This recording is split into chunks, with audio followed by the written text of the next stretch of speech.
Le fait de s'en remettre à Dieu ne signifie pas le fait de s'éjecter, de plonger dans le vide et attendre le miracle d'Allah subhanahu wa ta'ala.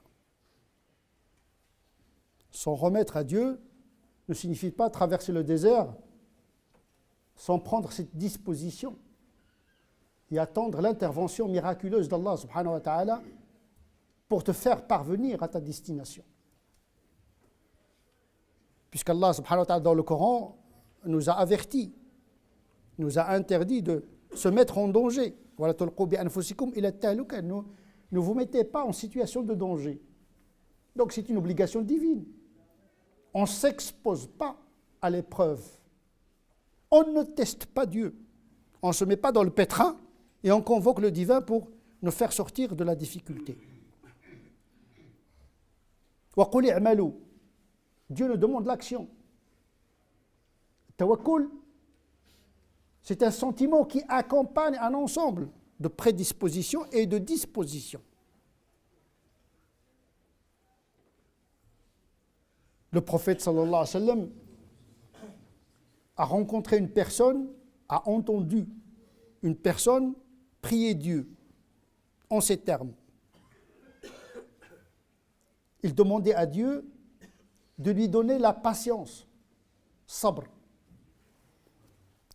Et le prophète de lui dire, demander la patience, implicitement, veut dire l'épreuve. Tu demandes l'épreuve. Alors que tu dois demander à Dieu de te préserver de l'épreuve. L'afiyah. Ne demande pas la patience, parce que celui qui demande la patience, c'est comme il veut tester Dieu dans une situation donnée pour qu'il lui donne la patience devant l'épreuve. Alors qu'il serait plus judicieux, plus économique, psychologiquement parlant et spirituellement parlant, d'éviter l'épreuve. La patience vient après l'épreuve. La afiyah, elle prévient l'épreuve. Il lui dit, demande la préservation de l'épreuve, ne demande pas la patience. Comme si tu demandes indirectement à Dieu de te soumettre à l'épreuve pour que tu patientes. Cependant, lorsque le musulman est devant la difficulté, il est légitime qu'il demande à Allah subhanahu wa ta'ala de lui donner la force de la patience. Mais après coup, pas avant. On demande la patience après l'épreuve, pas avant.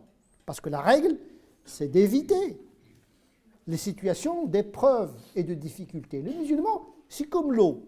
Il est liquide. Il cherche toujours le chemin le plus facile. Il descend du sommet de la montagne, il parvient toujours à sa destination. Rien ne l'arrête parce qu'il est fluide. Il n'affronte pas les écueils et les obstacles. وَجَعَلْنَا مِنَ الْمَاءِ كُلَّ شَيْءٍ حَيٍّ. L'eau, c'est la substance la plus appropriée à garantir non seulement la vie matérielle, biologique, mais la vie spirituelle et économique. Une vie liquide, qui ne veut pas dire une vie en vapeur. Il y a le solide qui se casse, il y a le gaz qui n'a pas de consistance, mais il y a le liquide qui est le wasat, la substance qui permet de vivre. Bien, le musulman est comme ça.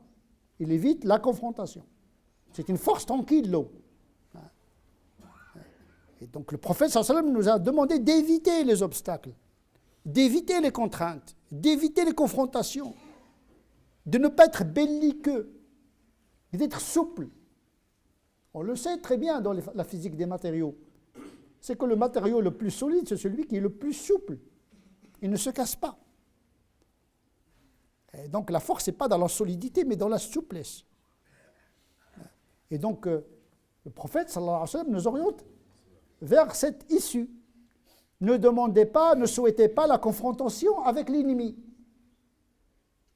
Le prophète dissuadait de la guerre. La guerre n'est pas bonne pour personne. Si on te propose la paix, accepte-la. La guerre, c'est l'épreuve pour tout le monde, mais pour les victorieux. Donc l'islam, ce n'est pas la confrontation, c'est l'apaisement. Ça permet de s'adonner à sa vie spirituelle, économique, civilisationnelle. Quand il y a les guerres, il n'y a pas de sérénité possible. Sauf des guerres à but économique. Là, c'est pour faire tourner la chaîne économique. Les guerres, c'est des lubrifiants de la machine économique. Mais c'est une économie qui n'est pas au service des hommes. Ne souhaitez pas la rencontre des ennemis, mais demandez à Dieu qu'il vous mette à l'abri de la confrontation. Mais si vous êtes obligé de confronter l'ennemi, alors patientez. Donc la patience vient après l'épreuve, mais une épreuve qui n'est pas souhaitée, qui n'est pas souhaitable. Ce qui va nous amener à commenter des passages du Coran en rapport avec la confrontation et comment réaliser un tawakkul ala Allah dans des situations de confrontation imposées. Une épreuve imposée et pas une épreuve choisie. On sait que les guerres que le prophète sallallahu alayhi wa sallam a entamées étaient des guerres imposées. Le Coran souligne la légitimité de la défense par ces passages. Ce sont eux les premiers à vous combattre. Et donc l'hostilité n'est pas venue des musulmans et du prophète, mais des non-musulmans de l'époque, et pas tous. Le Coran parle d'une bataille qui s'appelle Uhud, une guerre imposée. Les musulmans subirent une défaite écrasante. Comme quoi, la présence du prophète n'est pas une garantie totale de la victoire. Parce qu'il y a des mécanismes matériels et rationnels de la victoire. Il y a également des mécanismes moraux de la victoire. La défaite était causée par une partie de musulmans cupides et qui ont préféré chercher les butins au lieu de rester dans leur place que le prophète leur a désignée. Et dans ce domaine-là, il n'y a pas de pitié, les lois cosmiques s'appliquent sur tout le monde. La discipline. Comme min fi'atin qalila, ghalabat fi'atan kathiratan bi'idhnillah. Quand une troupe bien organisée, solide, elle peut gagner une troupe plus nombreuse, mais qui est disloquée. On n'y a pas de discipline. Il ne faut pas croire que le Coran invente de manière inédite des méthodes de prospérité, des méthodes de victoire. Non, le Coran rappelle ce que Dieu a déposé dans le monde comme loi, qui s'applique pour les musulmans et pour les non-musulmans. Ça n'a rien à voir avec la foi. La foi sauve dans l'au-delà. Il ne donne pas la victoire dans ce bas monde, si on ne prend pas les dispositions pour ce faire. Il ne suffit pas d'être musulman, d'être croyant, pour avoir une vie magique, plein de miracles. Non, on le voit. Les faits actuels le démontrent. On est derrière les communautés. On est derrière les civilisations. À cause d'une pensée qui est mal articulée dans le monde. Une forme de schizophrénie. On va l'expliquer à travers ce passage du Coran de manière un peu indirecte, puisque ce n'est pas le sujet de notre sermon. Le sujet de notre sermon, c'est comment s'en remettre à Dieu lors des difficultés et qu'est-ce que cela signifie-t-il. Les passages commencent par évoquer des gens qui ont répondu à l'appel de Dieu et de son prophète, après avoir subi une déception et une blessure, celle de la défaite. La défaite de Uhud. Les musulmans ont pensé subir la défaite et rebrousser chemin à Médine. Sauf qu'ils entendent parler que Quraysh veut les achever totalement. Elle veut terminer le travail qu'elle a commencé, exterminer les musulmans. Ils ont entendu, par le biais d'informateurs, que Quraysh va récidiver. Il n'a pas terminé la guerre, il a fait semblant de partir à la Mecque, mais qu'il va récidiver pour achever la bataille et achever les musulmans. Les musulmans affaiblis par la défaite étaient dans une situation psychologique vraiment très affectée. Et le prophète, dans ce moment-là, il a demandé à des musulmans d'aller dissuader Quraysh pour ne pas venir combattre les musulmans. Il n'y avait que 170 compagnons qui ont répondu à l'appel de Dieu et de son prophète. Ceux qui ont répondu à l'appel de Dieu et de son prophète. Donc il ne s'agit pas de tous les compagnons, encore moins de tous les musulmans sur terre.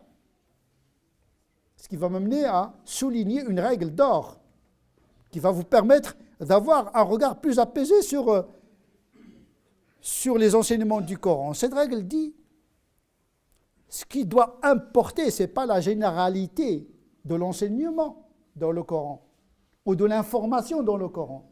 Ce qui doit nous importer, c'est les circonstances particulières de la révélation. Cela signifie la relativisation de ce qui nous paraît comme universel dans les enseignements du Coran. Le Coran parle à une partie du musulman du moment coranique. Il ne s'agit même pas de tous les musulmans. Parce que tous les musulmans n'ont pas répondu à l'appel de Dieu et à son prophète qui consiste à aller confronter Quraysh avant qu'elle s'amène. الذين قال لهم الناس إن الناس قد جمعوا لكم. Ils entendent dire que les gens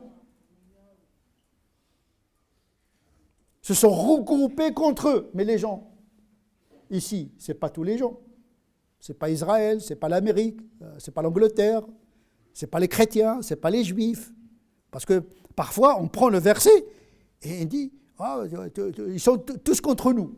Non, mais ce verset ne parle pas à toi, ici et maintenant. Cette identification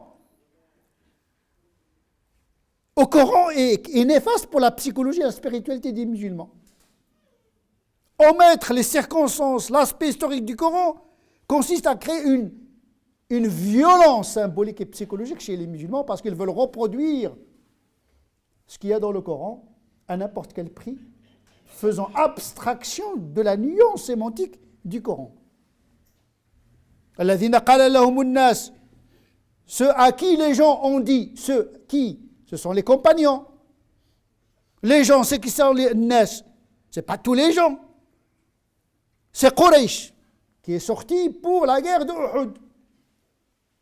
Bien sûr, il y a une particularité de la situation, mais il y a un enseignement universel à tirer de cette situation. D'abord, les musulmans n'ont pas cherché la difficulté. Cette difficulté s'est imposée à eux. Comment s'en sortir? C'est ça qui va nous intéresser. Comment faire présent Dieu dans de telles situations, en usant de son intelligence et de ses moyens rationnels pour trouver une solution.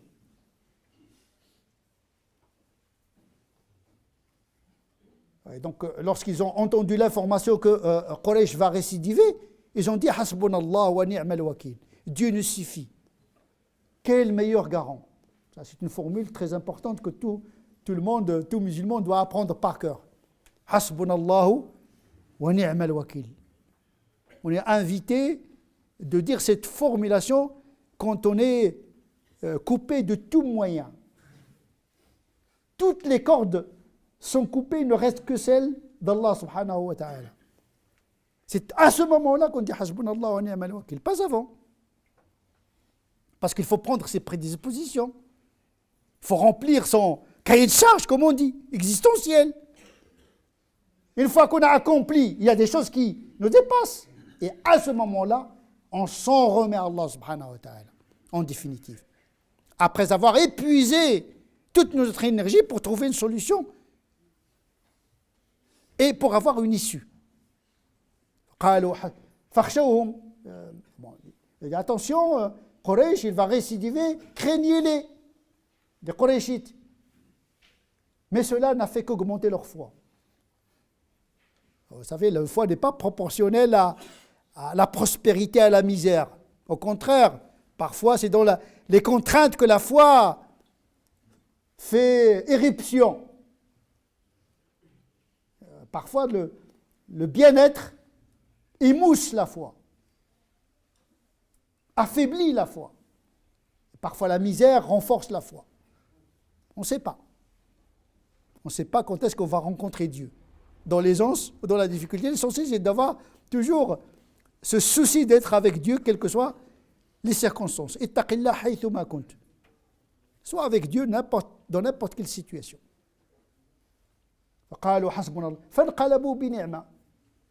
Dieu les a touchés par ses bienfaits. Donc, quand ils sont allés pour voir est-ce qu'il y a Quraysh qui va récidiver, ils n'ont rien trouvé. Pas de nouvelles, bonne nouvelle. Ça veut dire qu'en vérité, l'information était fausse. Ce n'est pas Hasbunallah wa ni'mal wakil qui leur a donné la force de combattre et de gagner. Il n'y avait pas de combat après. Mais attention, il ne faut pas reprendre cette formule comme une formule magique. Parce qu'elle s'est produite avec les compagnons à cette époque-là, ça ne veut pas dire qu'à chaque situation, ça va se produire comme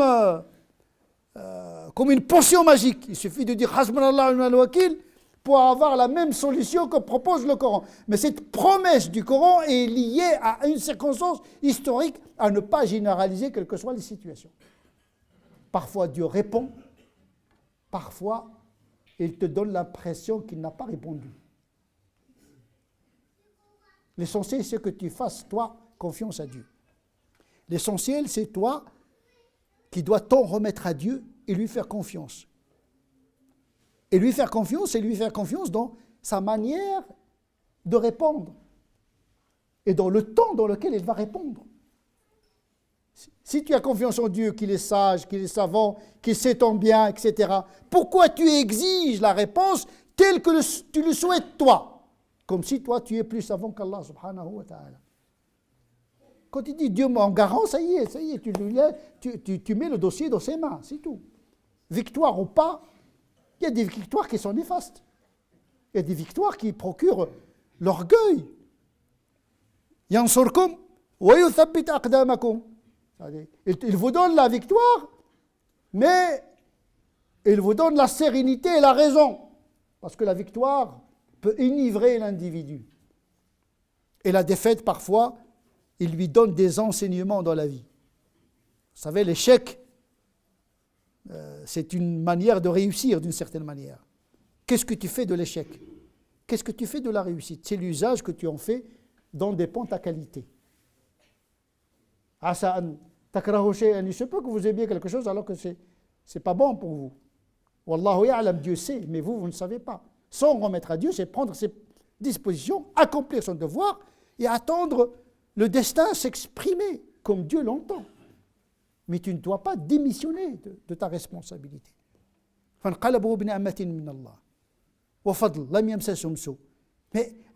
ils n'ont pas été affectés par un mal, mais ils ont déjà subi la défaite. Il s'agit de négocier une défaite avec le moins de dégâts possible. Il ne faut pas lire le verset comme s'il s'agit d'une victoire, non. Il s'agit de rentabiliser la victoire, c'est-à-dire sortir de cette guerre avec le moins de victimes possible et d'éviter la confrontation. Et hasbunallah wa ni'mal wakil, s'en remettre à Dieu, c'est au cœur de ce tumulte, au cœur de cette effervescence existentielle que le musulman doit toujours avoir le cœur attaché à Dieu, quelles que soient les situations. نسأل الله عز وجل أن يجعلنا من الذين يستمعون القول فيتبعون أحسنه أولئك الذين هداهم الله وأولئك هم أولو الألباب اللهم اهدنا فيمن هديت وعافنا فيمن عافيت وتولنا فيمن توليت وبارك لنا فيما أعطيت وقنا واصرف عنا شر ما قضيت فإنك تقضي ولا يقضى عليك، وأنه لا يذل من وليت ولا يعز من عاديت، تباركت ربنا وتعاليت. اللهم لا تدع لنا في هذه الساعة الكريمة ذنبا إلا غفرته، ولا هما إلا فرجته، ولا كربا إلا نفسته، ولا ميتا إلا رحمته، ولا حاجة من حوائج الدنيا لك فيها رضا ولنا فيها صلاح إلا يسرتها. اللهم صل على سيدنا محمد وعلى آل سيدنا محمد كما صليت على سيدنا إبراهيم وعلى آل سيدنا إبراهيم، وبارك على سيدنا محمد وعلى آل سيدنا محمد كما باركت على سيدنا إبراهيم وعلى آل سيدنا إبراهيم في العالمين إنك حميد مجيد. سبحان ربك رب العزة عما يصفون، وسلام على المرسلين، والحمد لله رب العالمين.